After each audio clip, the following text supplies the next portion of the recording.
types of sellers. The first three are good. The first two are wonderful. Okay. The first type of seller is a seller who, when they sell the home, they're going to buy another. Okay, when they sell the home, they're going to buy another. Okay, this is the good news kind of seller, because they're not going to lose any equity even though they have to drop the price to sell.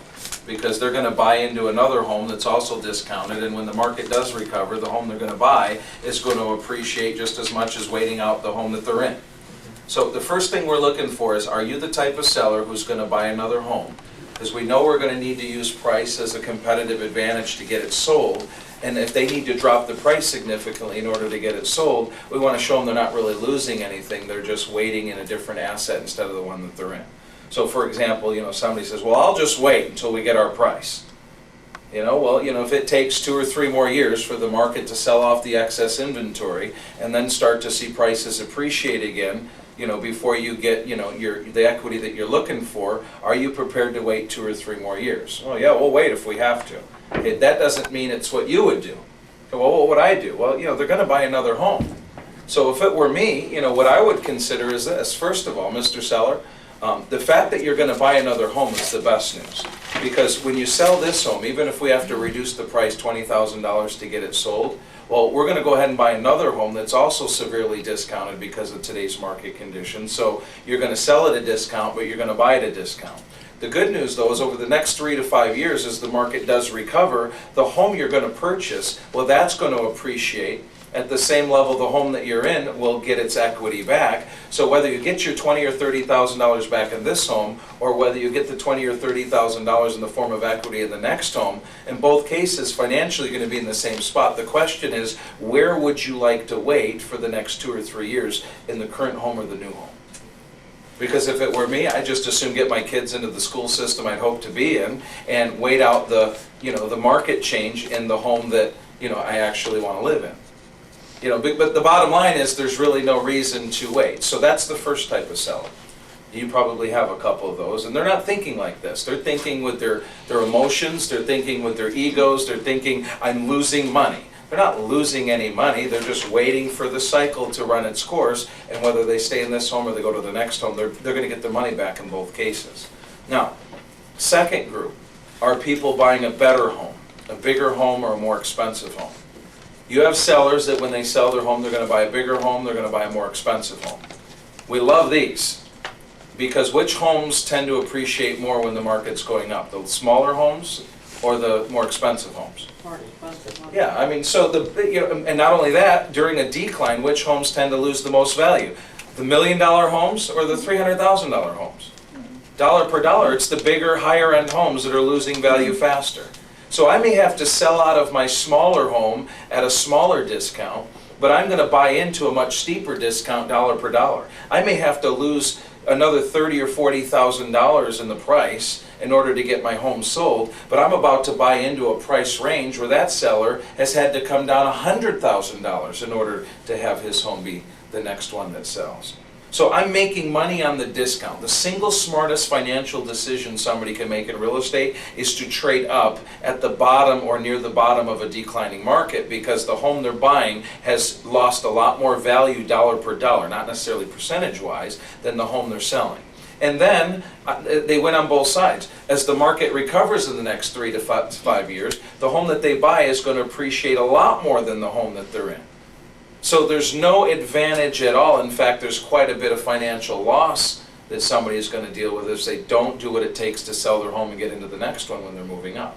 So, the market has not been great, but 2 out of the 4 types of sellers are in situations where it either doesn't impact them long term, or, you guys with me so far on these 2? Okay. Now these are the kinds of conversations we need to be having, because guess what? We're the doctors and they're the ones that are sick. Yeah, they're going to have to go through chemo. The good news is this isn't going to kill them. They're going to live. And if we don't tell them, who's going to? Now, here's the other thing that's interesting. Remember this. You got to tell them 3 or 4 times in some cases before they actually accept it and receive it. So, well, I told them that. Well, how many times? Until they get it, you got to keep telling them. The third kind of seller is somebody that's cashing out of the market. Cashing out meaning once they sell, they're not going to be able to keep their money in the market long enough to get what they've lost back. Maybe they're buying something smaller or moving into a rental, moving into a retirement situation, where they're cashing out finally. And this is a situation where people need to understand the best decision is to stop the loss. They can't wait 3 to 5 years to get their equity back, and they've already lost $20,000 or $30,000. That's what they need to do in order to sell it, so they see it as a loss. Well, if you don't like 289, you're really not going to like 269 in the middle of the winter. And you're really not going to like 249 if the inventory grows to, the point where, we have to reduce the prices again in the spring. So you've got to cut your losses. And as an investment situation, you're dealing with amateur homeowners who get emotional about losses. Anybody ever heard of the concept called a stop loss that Wall Street stockbrokers use? A professional stockbroker or options trader, when they move into a position, they buy a stock, they normally establish upfront a stop loss, and it's usually at about 8%. And what that means is if this stock goes down 8%, I'm automatically out. There's no thinking about it. There's no emotional decision to be made. There's no, wondering if I'm going to get the money back. The computer executes the sale, and I am out. I can't lose more than 8%. What normal people do, that aren't professionals, that don't have a stop loss, when they get to 8%, they're thinking, oh my God, this is 8%, what's going on? I thought Apple was a sure thing. This iPhone is unbelievable. It's down 8%. What's going to happen? I just got to wait a little longer. And then they hold on, hoping that something will happen.